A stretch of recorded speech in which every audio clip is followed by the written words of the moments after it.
दाऊ, जब ये श्री हनुमान जी वास्तविक नहीं है तो फिर धर्म की ध्वजा कैसे वास्तविक होगी? हाँ, कहाँ छुपाई है तुमने वास्तविक धर्म ध्वजा? धर्म ध्वजा तो बजरंग बली के पास ही है। बजरंग बली?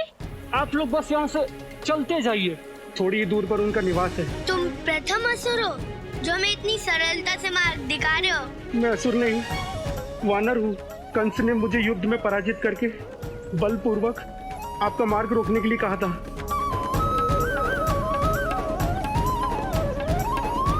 अभी तो हम तुम्हें क्षमा कर रहे हैं, किंतु आगे से कभी भी किसी भी धार्मिक व्यक्ति का मार्ग मत रोकना। चलिए दाऊ।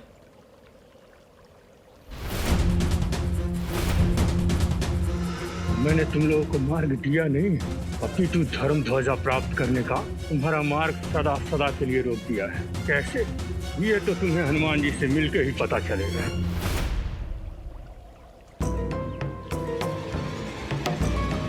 त्रेता से द्वापर तक मुझे कभी भी धर्म ध्वजा पर इस प्रकार का संकट अनुभव नहीं हुआ। अवश्य ही कोई बड़ी शक्ति है जो धर्म ध्वजा को मुझसे लेना चाहती है। मुझे संपूर्ण रूप से चौकन्ना रहना चाहिए।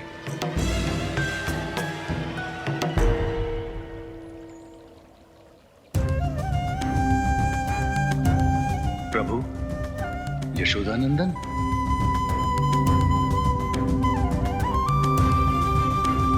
हे नारायण, हे परम अवतार श्री कृष्ण, युगों से मैं इसी क्षण की प्रतीक्षा कर रहा था कि कब आप आए और कब मैं आपको आपकी ये धर्म ध्वजा सौंप दूं।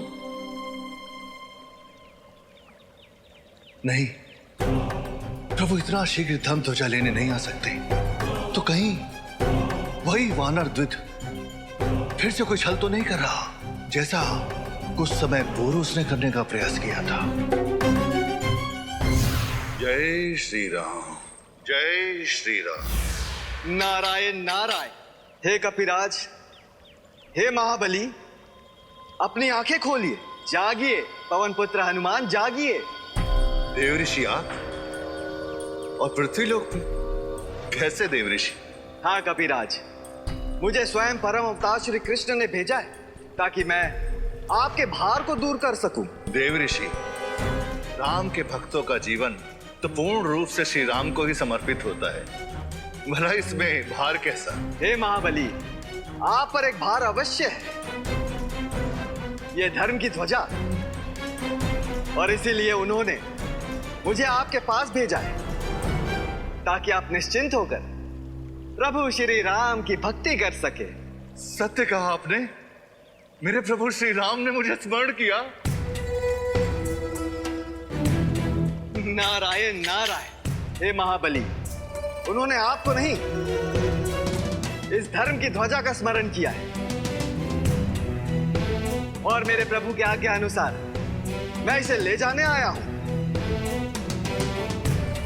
ठहरिए देवश्री, त्रेता में श्री राम ने स्वयं मुझसे कहा था कि द्वापर में ये धर्म ध्वजा आकर श्री कृष्ण अवतार में वो पुनः प्राप्त करेंगे। नारायण नारायण। हे महाबली, मेरे जैसे परम भक्त के होते हुए उनके आने की क्या आवश्यकता है? नारायण नारायण, ये उचित नहीं है महाबली। किंतु प्रभु तो स्वयं भक्त वत्सल हैं और अपने भक्तों से मिलने के वो भिन्न भिन्न कारण स्वयं ही खोजते रहते हैं। नारायण नारायण। हे वानर राज, आपको क्या लग रहा है कि मैं असत्य कह रहा हूं? आप असत्य ही नहीं बोल रहे, परंतु आपका संपूर्ण अभिनय ही स्वयं में असत्य है। कौन हो तुम?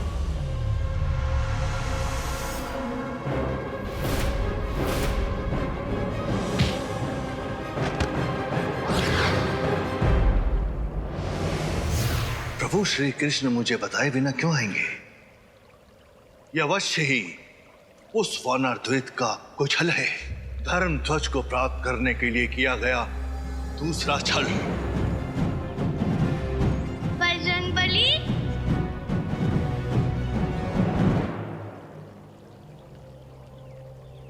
हे मारुति नंदन, हे राम भक्त महाबली हनुमान, मेरे प्रणाम को स्वीकार करें।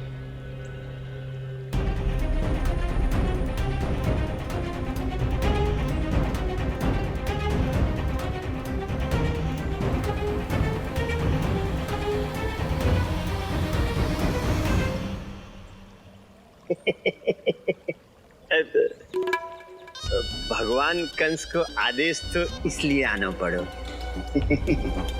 आपके जैसो बलशाली बुद्धिमान वानर मैंने पहले नहीं देखा। अरे आपने भगत और भगवान के बीच संदेह उत्पन्न कर दिया। भगवान कंस आपको देखेंगे तो बहुत प्रसन्न होंगे। अध्यक्ष, तुम जानते हो कि बलपूर्वक हनुमान को कोई पराजित नहीं कर सकता। मैं तो जानता हूँ, पर आप भगवान कंस को नहीं जानते। यदि किसी कारणवश आप धर्म ध्वजा लाने में असफल है गए, तो भगवान कंस आपको ऐसो दंड देंगे कि आप सोच नहीं सकते कैसो दंड देंगे। ऐसो मैं नहीं कह रहा हूं, भगवान कंस कह रहे। हम तो जानते तुम कितने बलशाली वानर हो, इसलिए शीघ्रता कर जो है धर्म ध्वजा लाने में। भगवान कंस कहते हैं, ठीक है, काम मक्खन करके आज।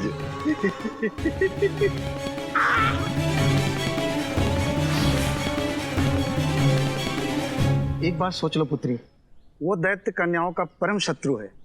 यदि उसने तुम्हें देख लिया तो बहुत बड़ा अनर्थ हो जाएगा। काका, यदि हमने उस दैत्य को एक बार देख लिया ना, तो समझ लीजिए कि ये संकट सदा सदा के लिए समाप्त हो जाएगा।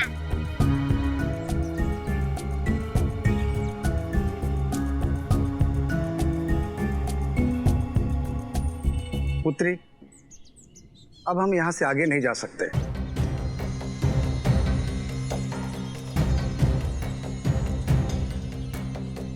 राधा बिटिया, ये आटे की प्रतिमा हमें दे दो, हम जाकर दैत्य से बात करेंगे। नहीं बाबा, वो कन्याओं का शत्रु है, इसलिए कन्याओं के अतिरिक्त वो किसी से कभी बात नहीं करेगा। बिटिया, ये तुमने हमें किस धर्म संकट में डाल दिया। रुक जा राधा, बिटिया रुक जा। राधा रुक। राधा, राधा बिटिया, राधा बिटिया, राधा रुक जा। चलिए यहाँ से, अन्यथा यदि उस दानव ने हमें देख लिया तो सबकी हत्या कर देगा। सरपंच जी, मैं अपनी बिटिया को इस प्रकार अकेले नहीं जाने दे सकता।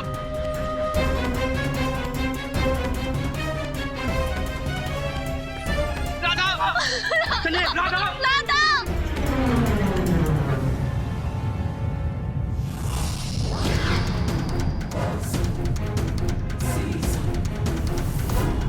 कन्या, कन्या, राधा, मेरी बिटिया।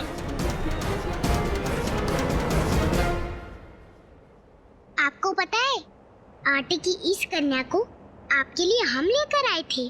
बड़ी कन्या, सचमुच की पुत्री, आज बहुत दिनों के बाद मिलेगी मुझे तृप्ति।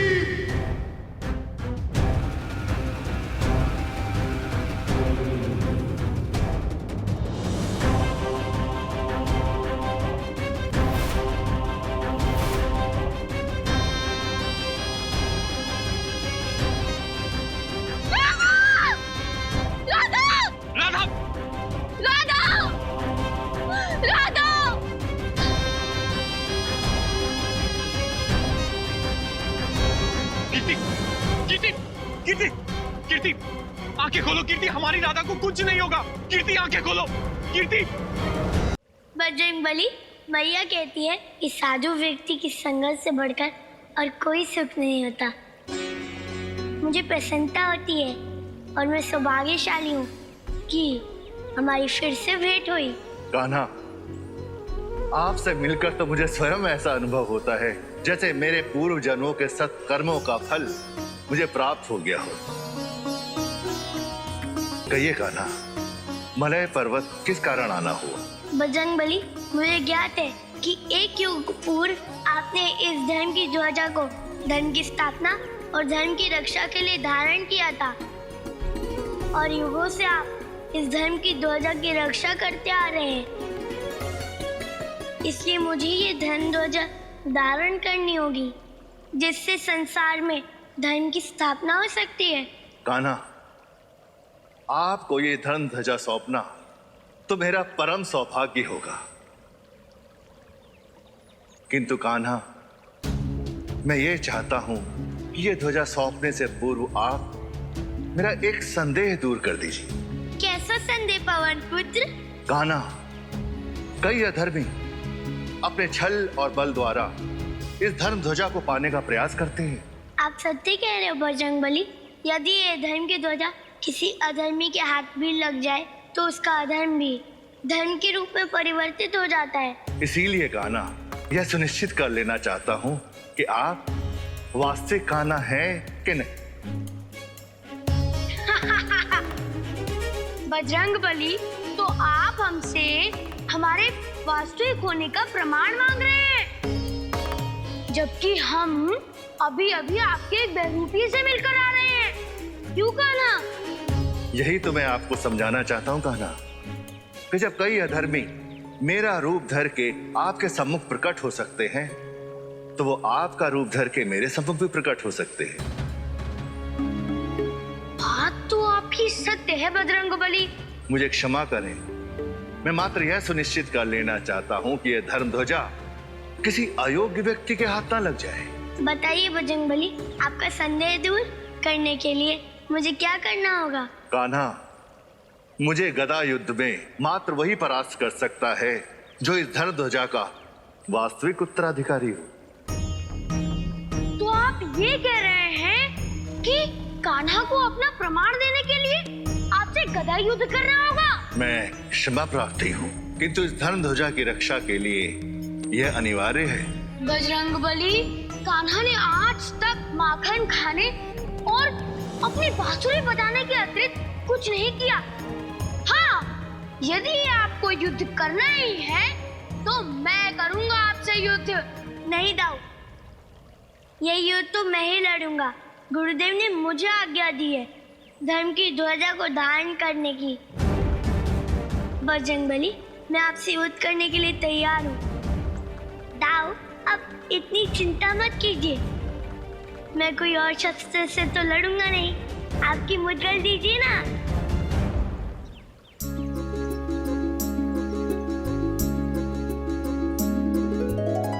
धर्म ध्वजा प्रभु प्राप्त करेंगे, जग में धर्म को व्याप्त करेंगे।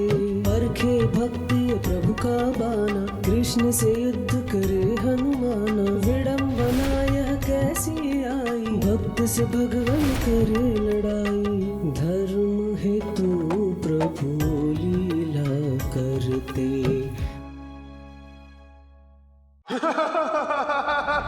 इतने वर्षों बाद आज इस गांव में सचमुच की कन्या आई है। ये आपके कारण ही हुआ है, क्योंकि आपके भय से अब इस गांव में लड़कियां जन्म ही नहीं लेती। आखिर कन्याओं से तुम्हारी शत्रुता क्या है? मैं सृष्टि का रचयिता हूँ और भूल की थी मैंने कन्या को बनाकर। मेरी पुत्री के कारण मेरा धर कटा। अब मैं तुम्हें जीवित नहीं छोड़ूंगा।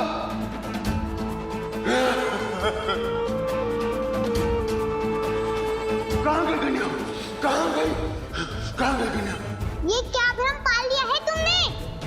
सृष्टि के रचयिता तो ब्रह्मा जी हैं। सृष्टि का रचयिता चाहे कोई भी हो, किंतु तुम्हारा मृत्युदाता मैं ही बनूंगा।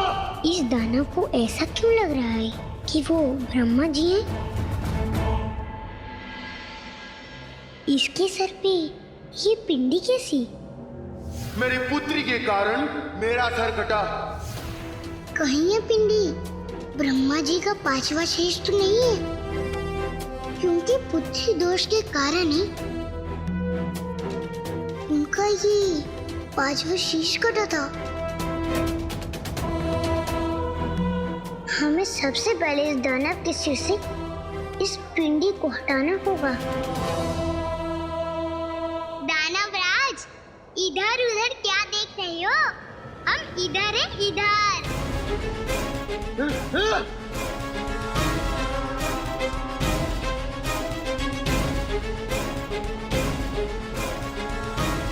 नहीं छोड़ूंगा, नहीं छोड़ूंगा।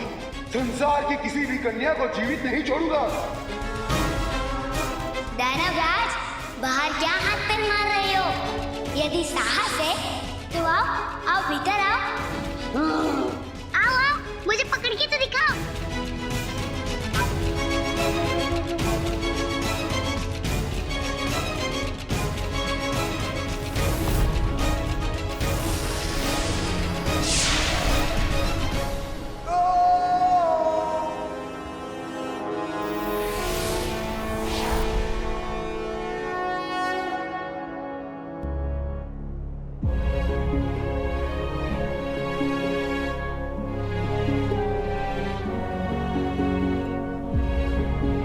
दानवराज, ये आप क्या से क्या हो गए? पुत्री, मेरे सिर से पिंड हटाकर तुमने मुझ पर बहुत बड़ा उपकार किया था।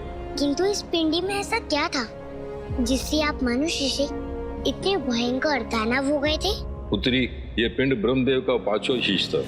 वही पिंड जिसके कारण ब्रह्मदेव अपनी पुत्री के दोषी बन गए थे। मैंने सोचा था इसे धारण कर मैं अमर हो जाऊंगा, किंतु इसके नकारात्मक प्रभाव से मैं दानव बन गया था। काका, आपकी छोटी सी भूल के कारण पूरा का पूरा गांव पुत्री विहीन हो गया है। इसके लिए क्षमा प्रार्थी हूँ पुत्री, किंतु मेरी तुमसे एक विनती है कि इस काम रूपी शीश को शीघ्र से शीघ्र तर्पण कर दो, ताकि संसार में पुत्रियों का इस प्रकार कोई शत्रु न बने। मुझे क्षमा कर दीजिए प्रभु, किंतु यह मेरी विवशता है कि मैं आपको परखे बिना यह धर्म ध्वजा सौंप नहीं सकता। बजरंग बली, प्रहार कीजिए, मैं तैयार हूँ। जय श्री राम।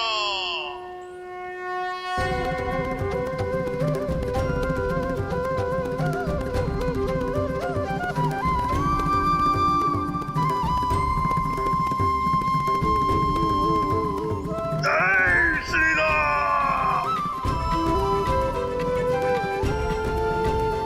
यह क्या हो रहा है? मुझसे मेरी गदा उठ क्यों नहीं पा रही? क्या हुआ बजरंग बली? आप मुझ पर वार क्यों नहीं कर रहे?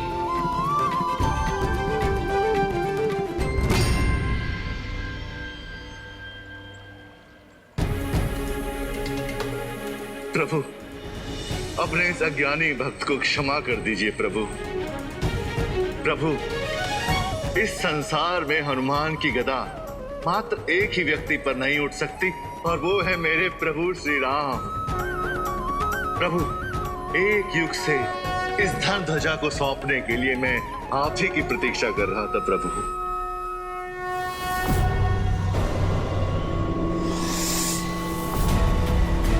प्रतीक्षा तो मैं भी कर रहा था। अब ये धर्म ध्वजा मेरी है।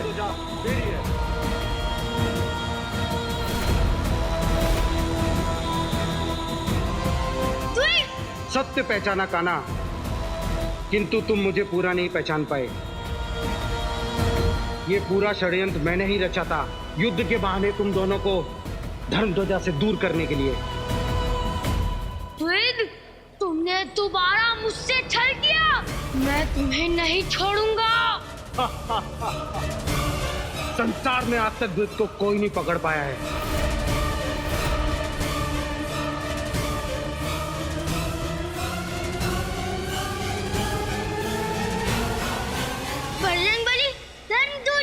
प्रभु, आपके भक्त के रहते आपको चिंता करने की कोई आवश्यकता नहीं। जय श्री राम।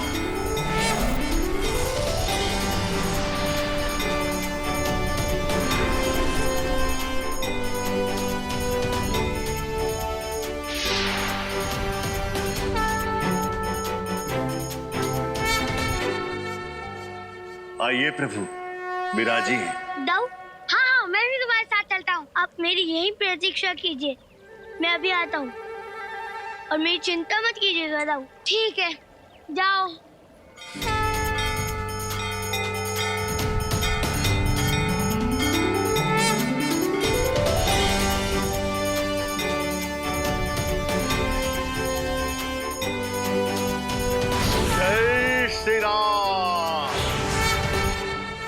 ये कान्हा पुनः मुझे प्रतीक्षा करने के लिए छोड़कर चला गया।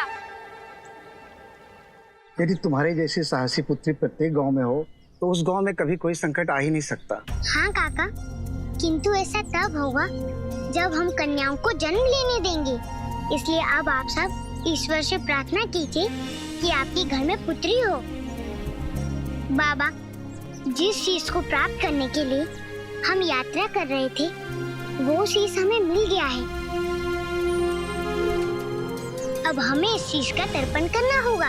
राधा, मुझे गर्व है कि मैं तुम्हारी जैसी पुत्री का पिता हूं। सरपंच जी, अब हमें जाने की अनुमति दीजिए।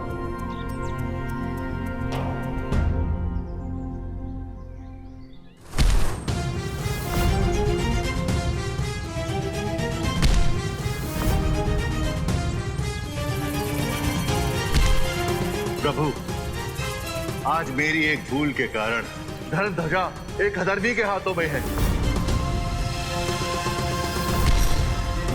चिंता मत कीजिए बजरंगबली, धर्म की ध्वजा का भार कोई अधर्मी अधिक देर तक सह नहीं सकता।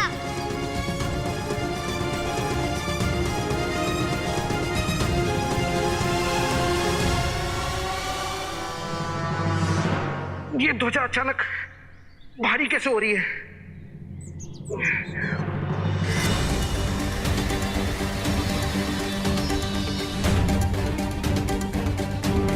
अब तो ये ध्वजा का भार के कारण मैं चल भी नहीं पा रहा हूं।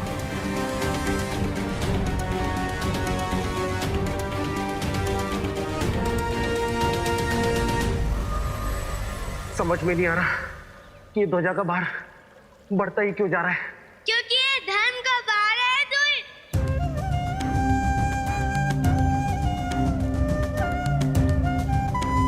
प्रभु,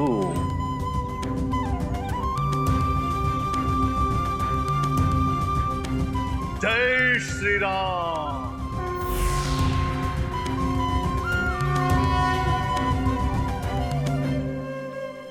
और तुम जैसे अधर्मी धर्म का भार वहन नहीं कर सकते।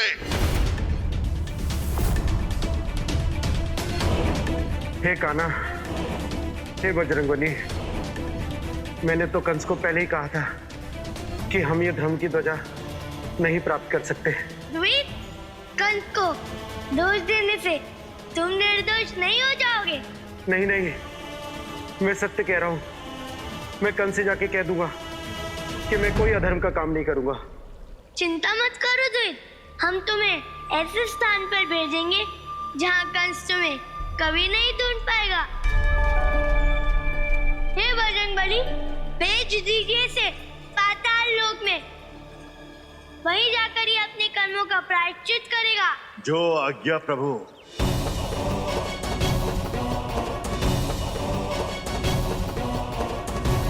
नहीं, जय श्री राम।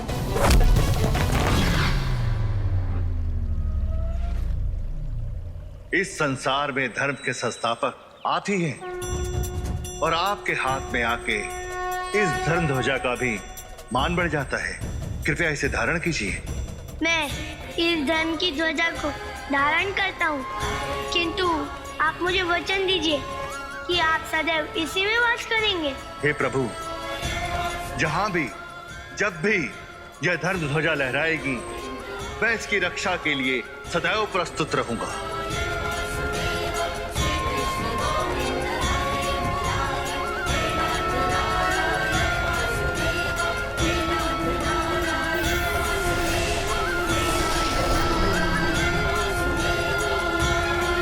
जय श्री राम।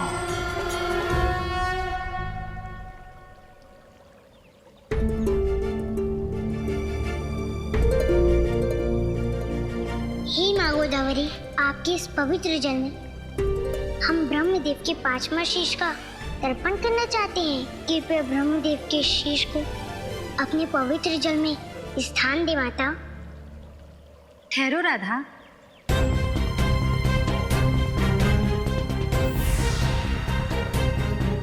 राधा, ब्रह्मदेव का ये शीश पाप में है, अपनी पुत्री का दोषी है। इसीलिए हम इस शीश को अपने जल में स्थान नहीं दे सकते। तो ठीक है माता, अब हम इस शीश का तर्पण किसी अन्य नदी में करेंगे। नहीं राधा, तुम इस पापमय शीश का तर्पण किसी भी नदी में नहीं कर सकती। हाँ राधा, संसार की सभी नदियां एक दूसरे से जुड़ी हुई हैं और इसीलिए ब्रह्मदेव के इस पापमय शीश से संसार की सभी नदियां अपवित्र हो जाएंगी। किंतु यदि ब्रह्मदेव के इस शीश का तर्पण नहीं हुआ तो इस संसार में सदैव एक संकट बना रहेगा। राधा, हम तुम्हारी चिंता समझ सकते हैं, किंतु किसी भी स्थिति में हम ब्रह्मदेव के इस शीश को स्वीकार नहीं कर सकते। अब हम क्या करें? कैसे करें ब्रह्मदेव के शीश का तर्पण? नारायण नारायण। प्रणाम देवी। देवर्षि, आप साक्षात यहाँ? हाँ देवी, मैं आपकी सहायता करने आया क्योंकि आप मेरे परम पिता ब्रह्मदेव के शीश का तर्पण करने का प्रयास कर रही हैं। देवर्षि, हम अत्यंत संकट में पड़ गए हैं। संसार की सभी नदियों ने ब्रह्मदेव के शीश को स्वीकार करने से मना कर दिया है। नारायण नारायण। देवी, मैं जानता हूँ, इसलिए तो मैं आपकी सहायता करने आया। देवी, आपको स्वयं अपनी भक्ति से एक नवीन जल स्रोत का निर्माण करना होगा। उसके पश्चात उससे बने जल कुंड में ही आप मेरे परम पिता ब्रह्मदेव के शीश का तर्पण कर पाएंगे। नारायण नारायण। देवर्षि, आपने हमारी सारी कठिनाई दूर कर दी है, इसके लिए हम सदैव आपके आभारी रहेंगे। अब हमें आज्ञा दे देवी। नारायण नारायण। कान्हा, आप इस संसार के प्रथम व्यक्ति हैं जिसने 16 कलाओं और दैविक शस्त्रों के साथ साथ धर्म ध्वजा को भी धारण किया है। इन्हें धारण करने के पश्चात मनुष्य ईश्वर तुल्य हो जाता है। गुरुदेव, मैं आपका शिष्य हूँ और सदैव आपका शिष्य ही रहूंगा।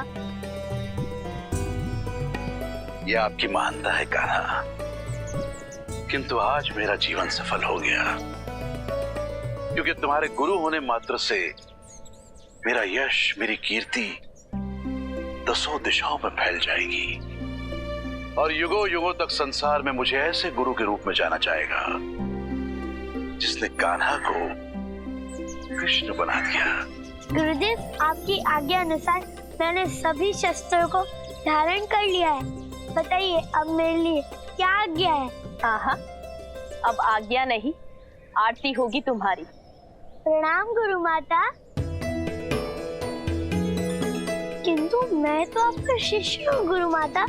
आरती तो मुझे आपकी करनी चाहिए, आपको मेरी नहीं। कान्हा, अब केवल तुम हमारे शिष्य नहीं रहे, अपितु कला, गुण, ज्ञान, संस्कार के प्रतीक हो गए हैं। इसीलिए अब हम तुम्हारी आरती करेंगे।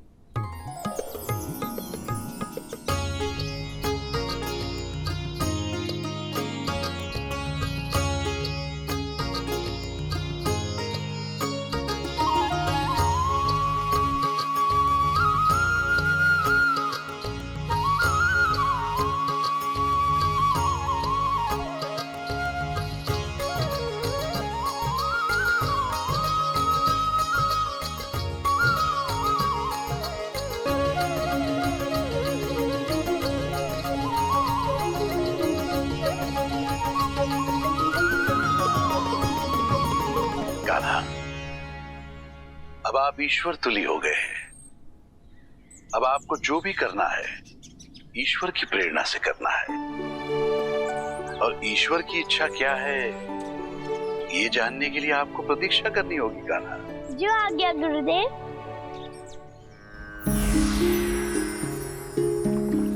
हे प्रभु, परमावतार श्री कृष्ण ने कौमुदी गदा, सारंग धनुष, यथ्य रथ, बालहक अश्व और अब धर्म ध्वज को भी प्राप्त कर लिया है। अब केवल उन्हें सुदर्शन चक्र धारण करना है। नारायण नारायण।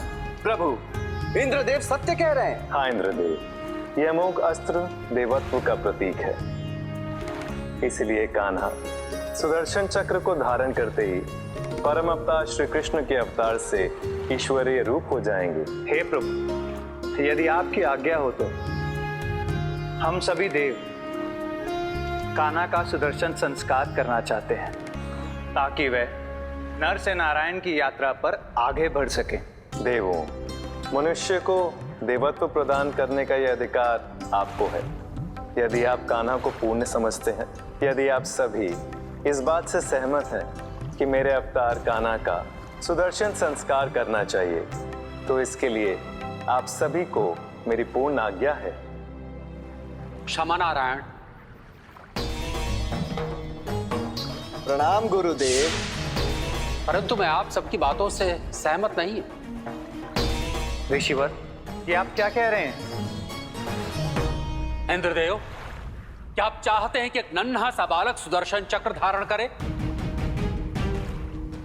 संसार का सबसे शक्तिशाली अस्त्र, और कहां वो नन्हा सा बालक, और कहां एक माखन खाने वाला ग्वाला। मैं आप सबके विचार से सहमत नहीं हूं। किंतु ऋषिवर, कान्हा ने अपनी बल, बुद्धि और सामर्थ्य से ही संसार के सभी दिव्य अस्त्रों को प्राप्त किया है। संसार की सभी कलाएं धारण करने वाले वे प्रथम पुरुष हैं, और सबसे बढ़कर वो साक्षात नारायण के अवतार। नारायण का अवतार होने मात्र से कोई भी व्यक्ति सुदर्शन चक्र धारण करने का अधिकारी नहीं हो जाता है। ऋषिवर, मैं आपकी बात से सहमत हूं। कान्हा को सुदर्शन चक्र तभी प्राप्त होना चाहिए जब वो उसके योग्य हो। ऋषिवर, आप तो स्वयं ज्ञान के भंडार हैं, तो आप ही में बताइए कि हमें क्या करना चाहिए। हे नारायण, कोई भी मनुष्य तभी देवत्व को प्राप्त कर सकता है जब वो सर्वगुण संपन्न हो, जल में कमल की समान निर्लिप्त हो, इतना सहनशील हो कि किसी भी परिस्थिति में उसे क्रोध न आए। ऋषिवर, तब तो ये कार्य केवल आप ही कर सकते हैं। आपके जैसा सर्वगुण संपन्न ऋषि ही कान्हा की परीक्षा लेकर ये बता सकता है कि वो सुदर्शन चक्र धारण करने की योग्य हैं अथवा नहीं। हे नारायण, मैं कान्हा की परीक्षा अवश्य लूंगा और यह सिद्ध कर दूंगा कि कोई भी मनुष्य देवत्व धारण नहीं कर सकता है, चाहे वो आपका अवतार ही क्यों ना हो।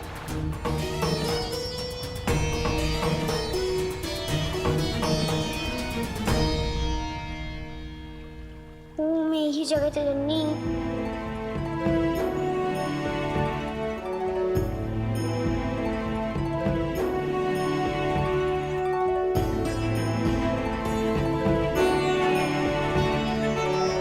भूमि देवी प्रचोदया।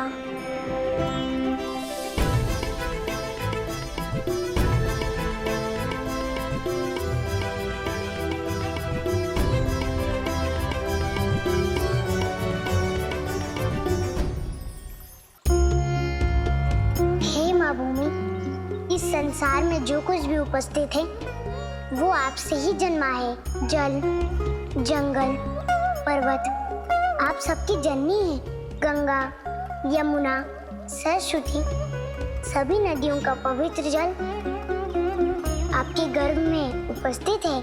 इसलिए ब्रह्मदेव के शीश को तर्पण करने के लिए हमें अपना पवित्र जल प्रदान करना माँ।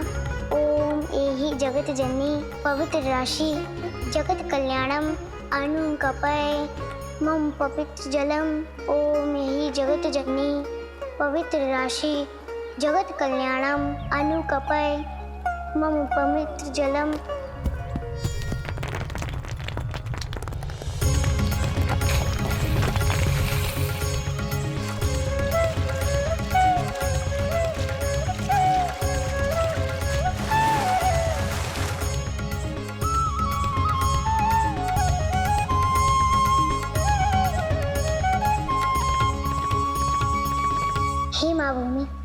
आपको कोटि कोटि कोटि प्रणाम। अब आपके इस पवित्र जल में मैं ब्रह्मदेव के शीश का तर्पण कर पाऊंगी। हे पवित्र जन, ब्रह्मदेव के शीश को स्वीकार करें।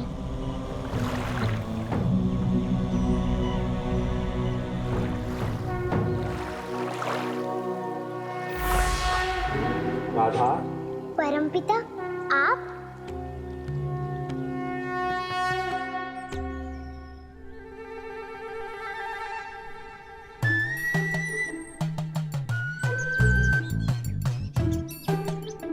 ये क्या कर रहे हो कान्हा? इतनी शिक्षा प्राप्त कर ली, लेकिन खेल में छल करने की आदत अभी तक तुम में से गई नहीं।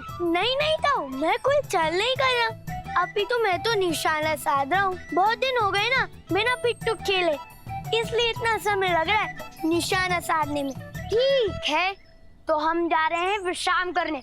तुम यहीं अकेले खेलो।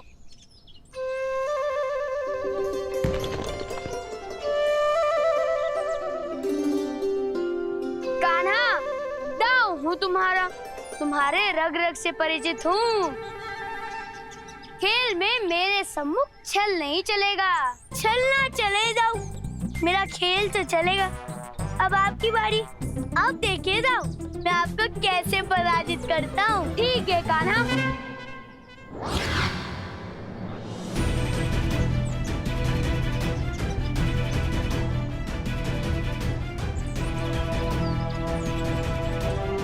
जिन्हें सुदर्शन चक्र धारण करना है वो कंदुक पकड़ रहे हैं।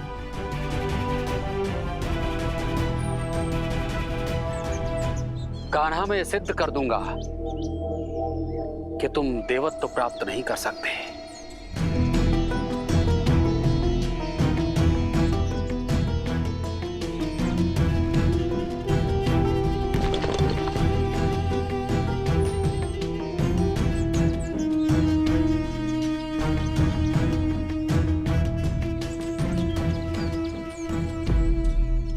प्रणाम ब्राह्मण देव।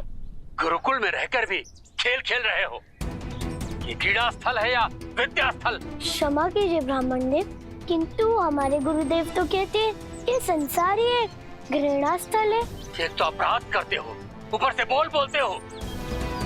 श्राप दे दूंगा, मैं तो श्राप दे दूंगा। ब्राह्मण देव, मुझे आपका श्राप भी स्वीकार है। एक बार ये तो निश्चित कर लीजिए, क्या मैं आपका सचमुच में अपराधी हूँ?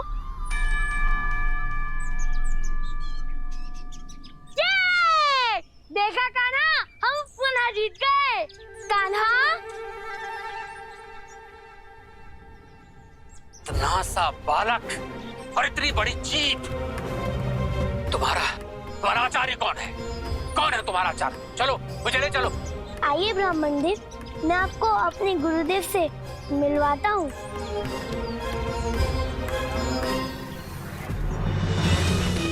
कान्हा, तुम चाहे कितना भी सहनशील बनने का प्रयास करो, किंतु दुर्वासा हूं मैं। तुम्हारी ये सहनशीलता तुम्हारे इस दैवत्व के गुण के पीछे छुपे मानवीय अवगुण को उजागर करके ही रहूंगा। ईश्वर, आपके आश्रम में विद्याध्ययन के स्थान पर ये बालक खेल में अपना समय नष्ट कर रहे हैं। क्या बात है ब्राह्मण देव? क्या भूलवश इन बालकों की कंदुक आपको लग गई? आप क्या चाहते हैं? मुझे कंदुक लगने की प्रतीक्षा करनी चाहिए थी। आश्रम तप, योग, ध्यान और ज्ञान के लिए होता है। यहाँ खेलने की अनुमति नहीं दी जानी चाहिए। ब्राह्मण देव, किंतु खेलने कूदने से हमें शिक्षा मिलती है, भाईचारे की शिक्षा। और खेलने कूदने से हम कभी अस्वस्थ नहीं होते, सदा स्वस्थ रहते हैं, है ना गुरुदेव? बोला, पुनः बोला। ये उद्दंडी बालक पुनः बोला। मैं इसे श्राप दे दूंगा। ब्राह्मण देव, क्षमा करें। क्षमा बड़न को चाहिए, छोटन को अपराध। आप तो इतने श्रेष्ठ ज्ञानी हैं। इस बालक को क्षमा कर दीजिए। ईश्वर, इस बालक के पास न तो ज्ञान है और न ही संस्कार। मुझे तो ये समझ में नहीं आ रहा है कि आश्रम में रहकर भी ये किससे शिक्षा प्राप्त कर रहा है। क्षमा करें ब्राह्मण देव, किंतु अब आप हमारे गुरुदेव का अपमान कर रहे हैं। अपमान, घोर अपमान। अब ब्राह्मणों को इन बालकों से उपदेश लेना होगा। अब तो मुझे इन बालकों को श्राप देना ही पड़ेगा। क्षमा करें, क्षमा करें, क्षमा करें। नहीं ऋषिवर, अब मेरा ये क्रोध इनको श्राप देकर ही शांत होगा। यदि आप अपने शिष्यों को उचित शिक्षा नहीं दे सकते हैं तो मुझे ही इन्हें उचित पाठ पढ़ाना होगा। यदि आपको लगता है कि इन बालकों को शिक्षा देने की आवश्यकता है तो इन्हें शिक्षा दीजिए, श्राप नहीं। ब्राह्मण देव, आज से मैं इन दोनों बालकों को आपको सौंपता हूं। मैं चाहता हूं कि आप इन्हें उचित शिक्षा दें। ऋषिवर, यदि आप चाहते हैं कि मैं इन बालकों को शिक्षा दूं तो अब से आपको मेरे और इनके बद्ध से हटना होगा।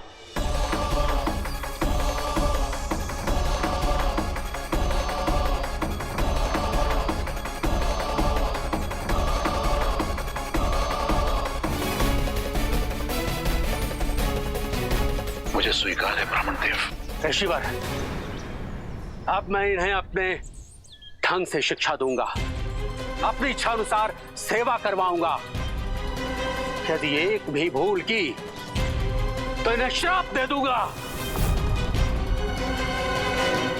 कान्हा, बलराम, आज से तुम दोनों ब्राह्मण देव की सेवा में रहोगे। गुरुदेव, ये तो हमारे लिए सौभाग्य की बात है कि हम इतने श्रेष्ठ ब्राह्मण देव की सेवा करेंगे। कान्हा, मुझे तुम्हारी सेवा नहीं, भूल चाहिए, बस एक भूल, और ये सिद्ध हो जाएगा कि तुम देवता नहीं, मनुष्य हो, एक साधारण मनुष्य। ऋषि दुर्वासा, मैं जानता हूं कि आप यहाँ कान्हा की परीक्षा लेने आए हैं, किंतु कहीं ऐसा ना हो कि परम अवतार श्री कृष्ण स्वयं आपकी परीक्षा ले लें।